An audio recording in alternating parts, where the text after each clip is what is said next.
Before we get properly into the video, I know you came for the top 5 ranger tips or whatever, but this is important, and I feel the need to talk about it. It does affect a lot of you as well.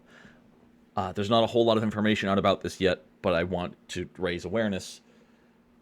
There's been a murder. Someone very close to the channel has died.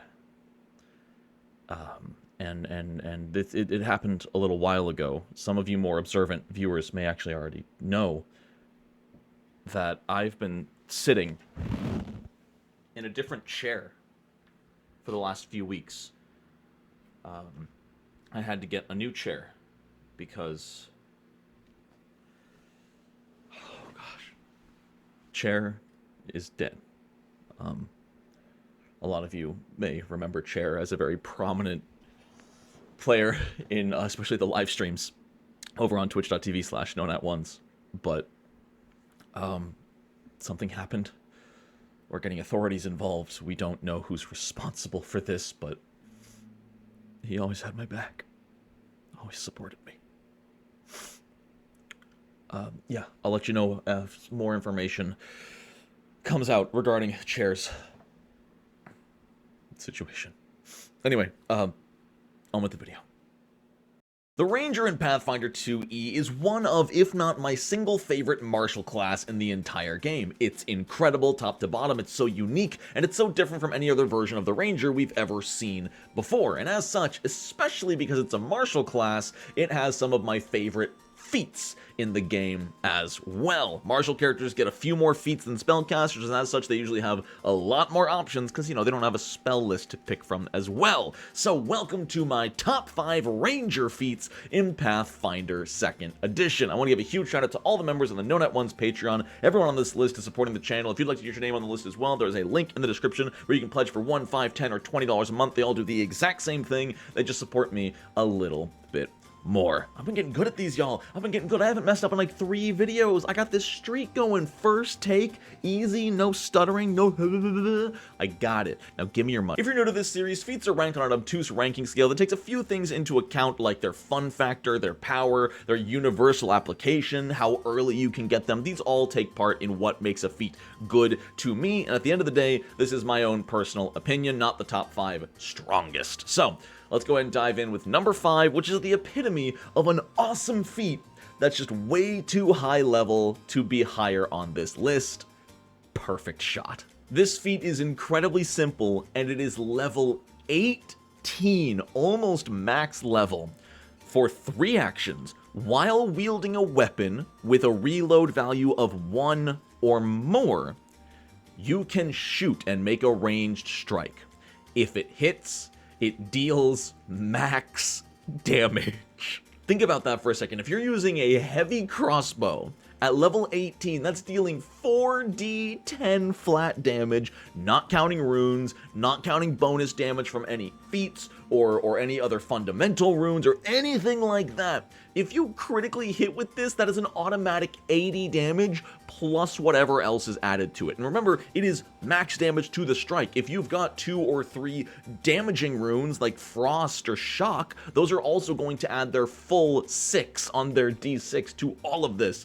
This is so cool. Obviously, it's not like an insane feat, especially because it's on a reload weapon. You can only do this every other turn. It's a 3-action perfect shot. Next turn, you're pretty much just reloading. It's not great, but there's nothing else like it in Pathfinder. I've never seen anything else in this entire system that is when you hit, deal max damage, and that's so sick. If you can find more ways to add bonus damage to the Ranger's weapon, this is just such a fun concept. How high can you get the Ranger's potential damage, and then when they use Perfect Shot, it will always deal that damage. It's like bypassing the random chance of dice entirely, which makes sense to be a level 18 feature. It just sucks that most Rangers aren't going to get to use this because it's so high level. Coming in at number 4 is a feat that I think is unnecessary but very, very funny, and that's why it's on this list. In fact, I talked about it yesterday in my top 5, the 5 Ranger tips video. Far Shot. Far Shot is so funny. All it does is double your weapon's range increments.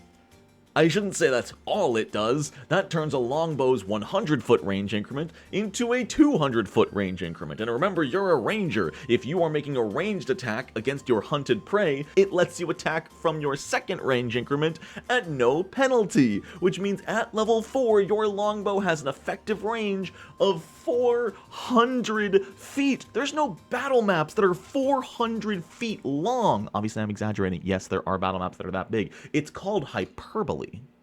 Is that the right word? Wait, am I smart? I used it correctly! Yo, that's a good Scrabble word. One last thing with Farshot, keep in mind, it's not just to your hunted prey. A lot of ranger abilities are only applied to their hunted prey. Farshot just doubles your range increments against anybody, even if they're not currently hunted. Granted, if you can see them and shoot them, you might as well hunt them first. I'm bright today. I didn't realize how bright I was. I need to close my window. My third place feat for the Ranger just feels good to use. I don't think anyone here is going to be surprised that Twin Takedown is in third place for my... Yeah, what's up? Oh, I've just heard results that it's actually a tie for third place, that it is Twin Takedown and Hunted Shot, both at third place, which makes sense because they're both so incredible for low... Dude, can I get through my take? What do you mean it's another... It's a three-way tie? Can you get your paperwork in order, please? So I can do this in one take and go home to my hot tub? Thanks. It's a three-way tie between Twin Takedown, Hunted Shot, and Crossbow Ace. Am I allowed to do this? Who cares? It's my list. All three of these feats are amazing for the most common types of ranger playstyles: crossbows, bows, thrown weapons, and melee with dual weapons, especially dual lighter weapons, so you can get around having only a -2 multiple attack penalty, which is good because Twin Takedown does not ignore multiple attack penalty. Both of these feats are incredible. It's 2 attacks for 1 action, and the damage is added together. I think that's something a lot of people overlook, especially on feats like Hunted Shot and Twin Takedown. Getting to add the damage together before applying resistances can be huge at low levels when each of your individual attacks might only hit for like 5 to 9 damage, and if they have resistance 5 to something, that can be brutal. But if you can add, a 6 and an 8 together, then you deal 14, and you're still dealing a total of 9 damage through their resistance, all for 1 action. And I don't mean to leave Crossbow Ace out of this. Crossbow Ace is phenomenal. Being able to take cover to increase your armor class, or create a diversion to make an enemy off guard to the strike you are literally about to make, it's nuts. All for 1 action. All 3 of these feats had to tie for third place because they're all equally good. Basically, if you are using a crossbow, you want Crossbow Ace. If you're using a ranged weapon, probably Hunted Shot. Or if you're using 2 weapons, you probably want Twin Takedown. It's so nasty. I love it. Coming in second place, I'm once again cheating, is 2 feats, but mainly because they're just the same feat, just one upgraded. I'm talking about Debilitating Shot and Greater Debilitating Shot. Right when you get Debilitating Shot, it's pretty good. If you ever land a critical strike, or you hit a creature twice in the same turn, they become off guard until the start of your next turn. Did I say Debilitating Shot? I hope I said Distracting Shot. I'll leave this in if I said Debilitating Shot, because I did not... I hope I said Distracting Shot. Now, again, in a vacuum, people might look at this and go, what's the point? You make them off guard until the start of your next turn? That doesn't help you, the Ranger, and you're right, it doesn't. But it helps your spellcasters making spell attack rolls, it helps your rogue get free sneak attacks, it helps your fighter crit even more often, it helps your barbarian hit more often to deal their insane damage. Making an enemy off guard is so insanely useful to the rest of your team. And yeah, there are better ways to make enemies off guard, but you're a ranger, you're attacking anyway. This is a direct upgrade to all critical hits forever, and if you happen to hit the same creature twice in the same turn, and it gets even better with Greater Distracting Shot. Sure, it's level 16, that's a really high level, but now whenever you hit a creature with a ranged strike, they are off guard until the start of your next turn, and if you critically strike them, they're off guard until the end of your next turn, which means, guess what? You're even more likely to critically hit them again to permanently extend that off guard forever if you can keep racking up crits. Putting this on like the artillery archer I was talking about earlier and in yesterday's video,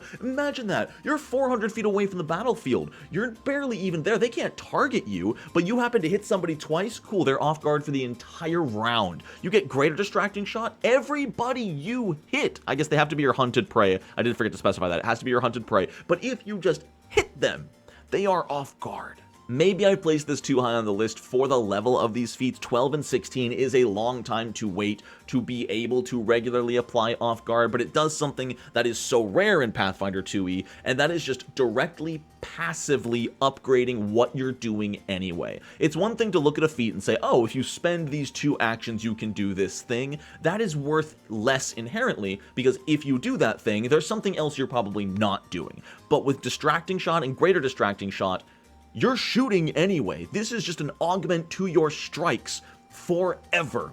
If you had an ability just permanently passively that said whenever you critically hit a target, they become off guard for 1 round, every class in the game would want that. It's incredible, especially from a teamwork perspective. And my number 1 feat, if you've watched me long enough, you already know what this is. It's Master Monster Hunter. Yo, I love recall knowledge. I love gaining bonuses from recall knowledge. And Master Monster Hunter, sure, it does have a prerequisite, which you know I hate. I really, really dislike feat chains. Luckily, most feat chains end at about 2, sometimes 3 chains maximum. When you normally succeed at recalling knowledge on any creature, you and all allies gain all the bonuses of the Monster Hunter feat and the upgraded feat if you took the other one at level 4 that gives bonuses to armor class and saving throws. Think about that for a minute. 1 action, recall knowledge. You get it, you and all allies get +1 to their next attack roll, +1 AC against their next attack against them, and +1 to saving throws against the next effect coming from the creature every time you successfully recall knowledge about a creature. Sure, it's only once per creature. It is less useful in boss fights, but if you're fighting 7 trolls, then guess what? Every single individual troll you recall knowledge on, you grant the party-wide buffs to. On top of that, being able to recall knowledge on any creature with just nature is so insane. As a class with a few less skill proficiencies than something like the rogue, they don't want to have to invest in arcana, occultism, and religion. You don't have to, though. You can bump your nature all the way to legendary, use it for all of nature's intended purposes, and then also identify a devil with the nature skill, which is so cool, all right at level 10. There's a chance that I overvalue this feat, but I think what wins it over for me is the raw flavor, how good it feels. Any feat that lets you break the rules, like identifying angels with nature, is just really neat to my brain. It makes the brain monkeys happy, like I say in all of these videos, and I just enjoy it. And at the end of the day, that's what these lists are. It's which feats I personally enjoy the most, and that's it. That's 5. Do I have an outro for this video? Absolutely not. Look at those people over there. They're on Patreon. It's fantastic. You should also be on Patreon. Give me $1. Thank you all so much. I appreciate y'all. I don't know what the ending of this video is. I've lost my mind. And we're only halfway through November. Not even. We're like 8 days. Neat.